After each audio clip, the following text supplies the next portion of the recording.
ಕರ್ನಾಟಕದ ಹಿಂದುಳಿದ ಜಿಲ್ಲೆಗಳಲ್ಲಿ ಕೊಪ್ಪಳ ಕೂಡ ಒಂದು. ಕೊಪ್ಪಳ ಜಿಲ್ಲೆಯಲ್ಲಿ ತಾಯಿ ಮಗುವಿನ ಮರಣ ಕೂಡ ಹೆಚ್ಚು ಸಂಭವಿಸುತ್ತಿದೆ.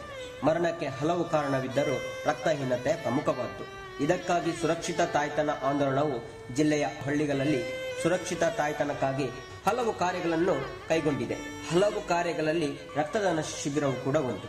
ಹಳ್ಳಿಗಳಲ್ಲಿ ತಾಯ್ತನ ರಕ್ಷಣಾ ವೇದಿಕೆ ಎಂಬ ಯುವಕರ ಗುಂಪು ಕಟ್ಟಿ ಅವರು ಸ್ವಯಂ ಪ್ರೇರಿತರಾಗಿ ರಕ್ತ ಕೊಟ್ಟು ಗರ್ಭಿಣಿಯರ ಜೀವ ಉಳಿಸುವ ಕಾರ್ಯವಲ್ಲದೆ ಹಳ್ಳಿಯ ಯಾವುದೇ ಗರ್ಭಿಣಿ ಮಹಿಳೆಯನ್ನು ರಕ್ಷಿಸುವ ಮಹಾನ್ ಸೇವೆ ಸಲ್ಲಿಸುವುದು ಶ್ಲಾಘನೀಯವಾದದ್ದು.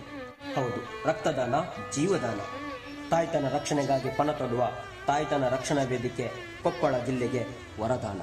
ನಿಮ್ದು ರಕ್ತದ ಗುಂಪುಗಳು ಎಷ್ಟಿರ್ತದೆ, ಹೇಗೆ ನಾವು ರಕ್ತದಾನ ಮಾಡಬೇಕು ಮತ್ತು ಯಾರು ರಕ್ತದಾನ ಮಾಡಬೇಕು,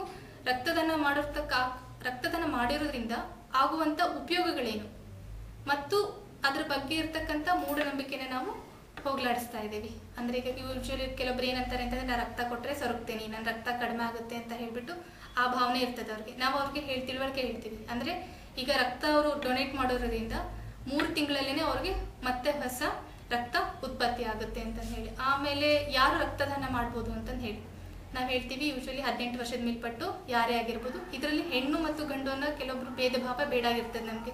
ಯಾಕಂದ್ರೆ ಹೆಣ್ಮಕ್ಳು ಮಾಡ್ಬೋದು, ಗಂಡು ಮಕ್ಳು ಮಾಡ್ಬೋದು. ಯೂಶಲಿ ಹಳ್ಳಿ ಜನರಲ್ಲಿ ಭಾವನೆ ಏನಂತಂದ್ರೆ ಹೆಣ್ಮಗಳಿದ್ದಾಳೆ, ಅವಳ ರಕ್ತ ಕೊಡ್ಲಿಕ್ಕೆ ಒಪ್ಪಿಸ್ಬಾರ್ದು ಅಂತ ಹೇಳಿ. ಹಾಗೆ ಅಂತ ಏನಿಲ್ಲ, ಹೆಣ್ಣು ಮತ್ತು ಗಂಡು ಇಬ್ಬರು ರಕ್ತದಾನ ಮಾಡಬಹುದು. ಆದ್ರೆ ಅವ್ರ ಹಿಮೋಗ್ಲೋಬಿನ್ ಅಂಶ ಅಂತ ಹೇಳಿ ಫಸ್ಟ್ಗೆ ಅಳಿತಾರೆ. ತೂಕ 45 kg ಮೇಲ್ಪಟ್ಟಿತ್ತಂತಂದ್ರೂ ಕೂಡ ಅವರೆಲ್ಲರೂ ರಕ್ತದಾನ ಮಾಡಲಿಕ್ಕೆ ಯೋಗ್ಯರಾಗಿರ್ತಾರೆ. ಅವರು ರಕ್ತದಾನ ಮಾಡಬಹುದು, ಅವ್ರಿಗೆ ಯಾವುದೇ ರೀತಿಯ ತೊಂದರೆ ಆಗೋದಿಲ್ಲ ಅಂತಂದು ಹೇಳಿ ನಾವು ಅಂದ್ರೆ ಬ್ಲಡ್ ಅವೇರ್ನೆಸ್ ಕೊಡ್ತಾ ಇದೀವಿ ಅವ್ರಿಗೆ.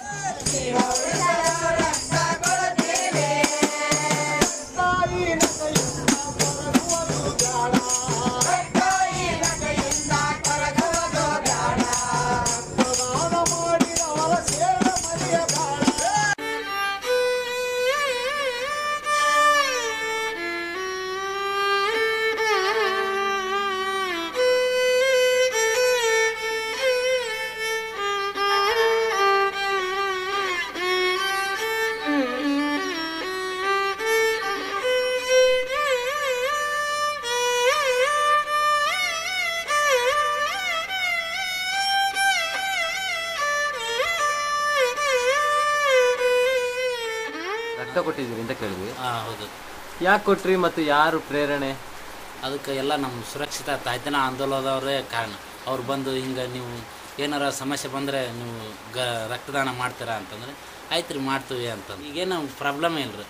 ಈಗ ರಕ್ತ ಕೊಟ್ಟಂದ್ರೆ ಏನು ನಮಗೇನು ದೋಖ ಇಲ್ಲ ರೀ. ನಮ್ಮ ಊರಲ್ಲೆಲ್ಲ ಅಂದ್ರೆ ಸ್ವಲ್ಪ ಬ್ಲಡ್ ಕೊಟ್ಟರೆ ಸದಾಗುತ್ತಾ ಹಂಗೆ ಹಿಂಗೆ ಅಂತಂದರೆ ನಾವು ಅದಕ್ಕೇನು ಲಕ್ಷ್ಯ ಕೊಡಲ್ಲ. ಅಂದ್ರೆ ನಮಗೂ ಅದು ಒಂದು ಸ್ವಲ್ಪ ಜ್ಞಾನ ಇತ್ತು ರೀ, ಹೊಸ ರಕ್ತ ಉತ್ಪತ್ತಿ ಆಗುತ್ತಾ ಅಂತಂದು.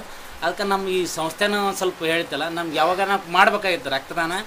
ಆದ್ರೆ ಈ ಸಂಸ್ಥೆ ಬಂದ್ರೆ ನಮ್ಗೆ ಅನುಕೂಲನೇ ಆಯ್ತು. ಅವ್ರು ಬಂದು ಕೇಳಿದಾಯ್ತು ಮತ್ತು ಕೊಟ್ಟಿವಿ. ಗರ್ಭಿಣಿಯರಿಗೆ ಹೆಚ್ಚಾಗಿ ಕೊಡ್ಬೇಕು. ಯಾಕಂದ್ರೆ ಒಂದು ಜೀವ ಇರುತ್ತೆ. ಇದು ಒಂದಕ್ಕೆ 2 ಉಳಿಸ್ತಾಗುತ್ತೆ ರೀ. ಇದು ಈ ಗರ್ಭಿಣಿಯರಿಗೆ ರಕ್ತ ಕೊಟ್ರೆ ತಾಯಿ ಮತ್ತು ಮಗುವಿನ ಜೀವ ಉಳಿಸ್ತಾವಲ್ಲ, ಇದಕ್ಕೆ ಮಾತ್ರ ಏನೇ ಇಲ್ಲೇ ಕೊಡಲೇಬೇಕು ಇದಕ್ಕೆ.